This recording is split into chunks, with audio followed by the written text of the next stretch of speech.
You ever cleaned somewhere where the husband was the only person home? Oh, we gonna talk about that? Yeah, do that. Yeah, these men are sick as hell. They're sick as hell, and I have a list. So you pull up to the house. I'm Cassie. Oh, shit. They're Diddy. I'm not even kidding. So you just pull up to the house, and it was a married couple that booked you, but just the husband is home. Yes, and it turned horrible. And he probably playing. Holy shit.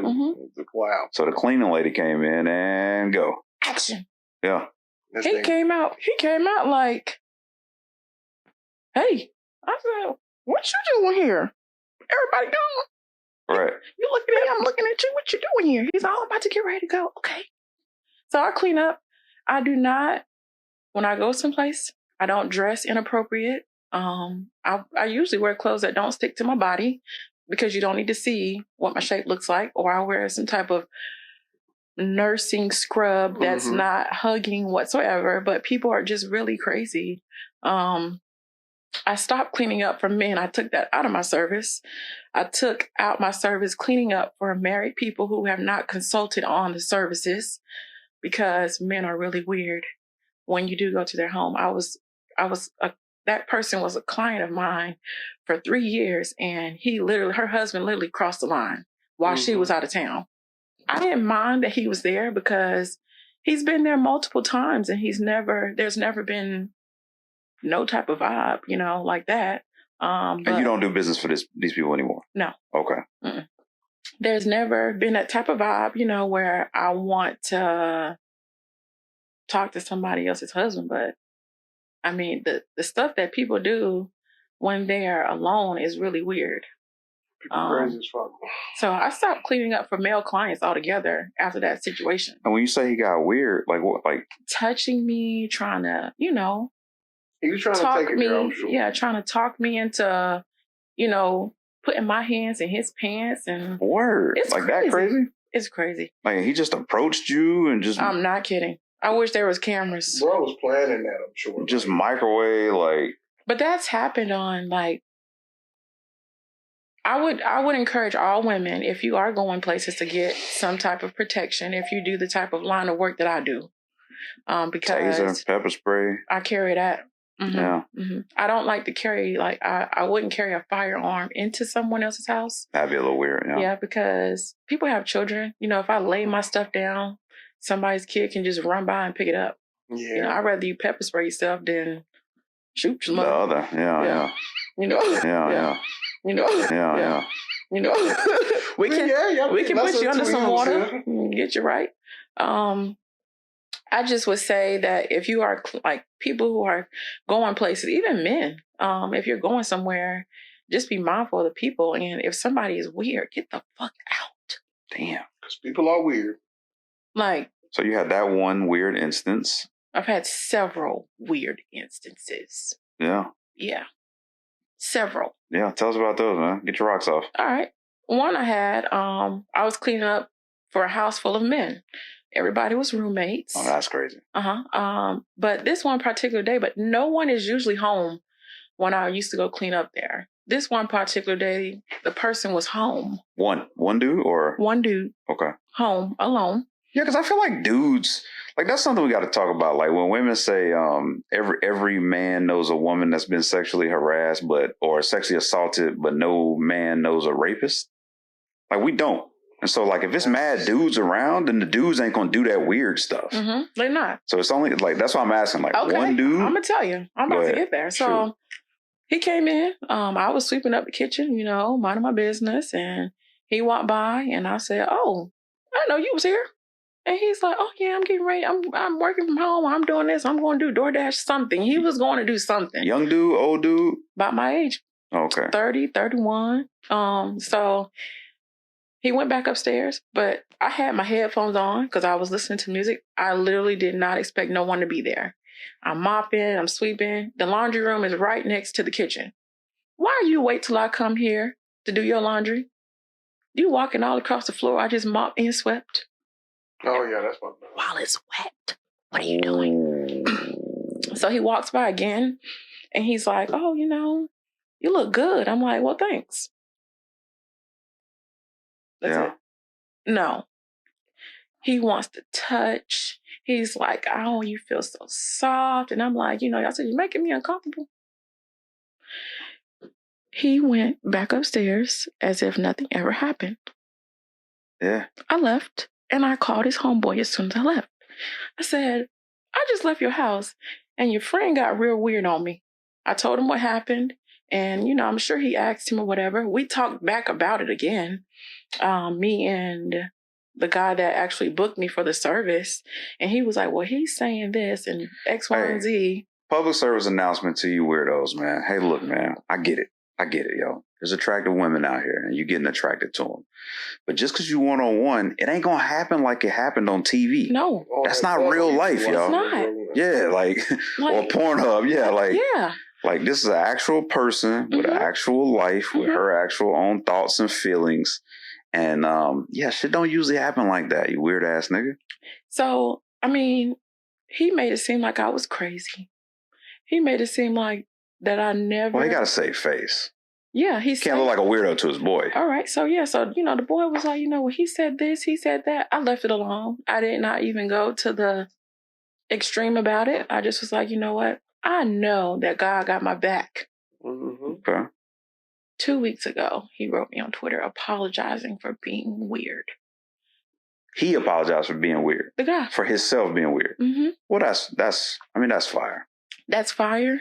He apologized, at least. But you made me look like a weirdo originally when you could have just been real from the jump. Yeah, I touched her. You know what I'm saying? It's hard to, like you said something earlier that spoke to this a little bit. He not gonna ever do that in front of his friends. In front of your boys. You can't get ostracized. Yeah. Because now everybody gonna look at him like he weird, and that shit might get real weird depending on who you talking about. But well, I think since I did not want to make him feel weird, because I reached out to him first after I left. I said, hey, you made me feel uncomfortable. He acted like he didn't know what I was talking about. On the one-on-one, just you and him. Yeah, like as if that's bad. As if he's like, what happened? What do you mean what happened? You literally was just touching me a few seconds ago. What do you mean? What happened? And when I told the homeboy, I just feel like you could have just been real. Could have that shit in the bud. Yeah, right, one-on-one. My bad. Signals got crossed. I misread the situation. I was tweaking. And that was literally about 2 or 3 years ago. You're apologizing to me for it now because all these people are coming out with these cases or something. You think I'm gonna go tell on you now or something? That's deep. I'm just... Or maybe he just had a guilty conscience and he finally wanted to get that shit off his chest. Yeah, but should I be okay with the apology? Like, should I accept that apology? It's completely on you. Yeah, I'm about to say, you decide whether you accept anything. I didn't accept it. Yeah. Like, other people can't quantify your level of discomfort. You know what I'm saying? So we can't be like, yeah, you should accept that. Yeah. We don't know how bad it was. You didn't go graphic. And then, rightfully so.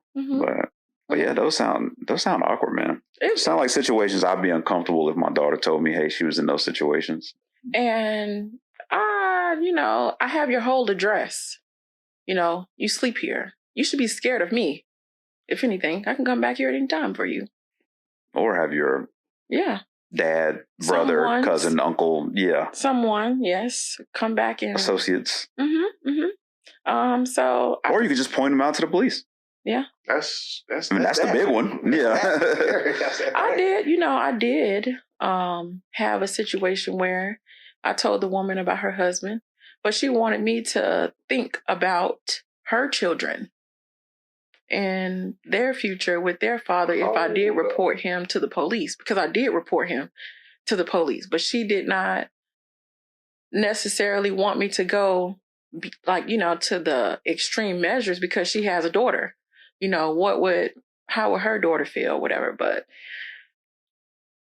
you somebody's daughter too. I'm somebody's daughter too. Yeah. So I mean, that's what I expect from a wife, though. Like, shout out to her. She got to do what's right. I mean, she gave him the business behind closed doors. She got to take up for the family. She got to think about her kids. She got to think about, you got to protect yours in that situation. It's not right, but that's just what you do. It's just like if you got a homeboy that just killed somebody and he's like, man, I ain't have nowhere to go, man. He got blood all over him, man. You going to burn them clothes and hide the gun. And me being the person that I am, I'm not... Allegedly. I'm not a person that wants to see somebody hurt on purpose. Right. I don't do that. Especially if there's kids involved. You know, if there's something that we can do as grown-ups to resolve the situation without the kids even knowing that it happened. But that nigga needs some counseling. He do. That's my side. I feel like the big reward, his wife left him. I mean, there you go. There was nothing else for me to do because God did. Yeah. Even though, you know, at first I was uneased about it, because she said, hey, I have, my daughter, stuff like that. And I just was like, At first I was like, fuck them kids. At first. Then I sat down, took me a few days. Me and her still communicated. And one day I just was like, I'm just going to let it go because I know that God's going to work it out for me at some point in time. He lost it all. Mm-hmm. He lost everything. And I saw him recently at a football game and he looked like he was the saddest person on the planet.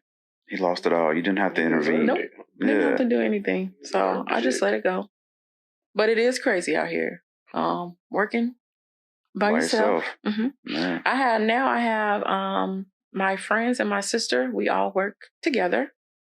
So I can say I do clean up, but I do have help now to clean up. I've grown enough to not have to go out to every job. Solo. Mm-hmm. Yeah. Or period. Sometimes I'll call my friend. I'll say, hey, it's a cleaning here. You want to go do it? Sure. We're out. We're gone. Like last weekend, we cleaned up. Me and my sister and my two friends. We went to maybe, 2 or 3 locations. Got them all done in one day. Yeah, sweet. Y'all like the Hardy Boys, boy. Mm-hmm. You just see motherfuckers just jumping around, flying around and motherfuckers. I know you were sitting at your desk. It was so funny. I'm sitting there playing Fortnite. You just cleaning. I'm like, God damn. Yeah, I said, Bobby, you ready? You ready for us to come in here now? He's like, now do your thing. I'm just here. He was just sitting there playing the game. Yeah. Paying for a service he could have just did. But hey, man, shout out to Mariah and her business. You know, we want to promote Black business. You gotta value your time. You gotta value your time. I can go clean, or night. I think a lot of people just want. I feel it. They want. They say that they want a woman's touch. If it's a man, they'll say that they want just a woman's touch on the house. Yeah. Mm-hmm. A man can clean up. Like that. Mm-hmm. A man can clean up, but when a woman comes to clean up, I think it's more thorough. It's different. Different ain't the word. It's different. Mm-hmm. My cleaning up and the way my girlfriend cleans up is like totally different. My wife doesn't value my cleaning at all. Like she'll walk in there like I left it dirty or something. She'll tell me to stop. Like, what the fuck is you doing? Like cleaning. Fuck it look like. Just give me the broom. You're not even sweeping right. Yeah. Shit like that. Yeah, I can't even make up the bed right. That's funny. She'd be like, what is this? Mariah, thank you for coming. You're welcome. This is Key and Bob. Appreciate y'all coming through, man. As always, till next time. Peace. Peace.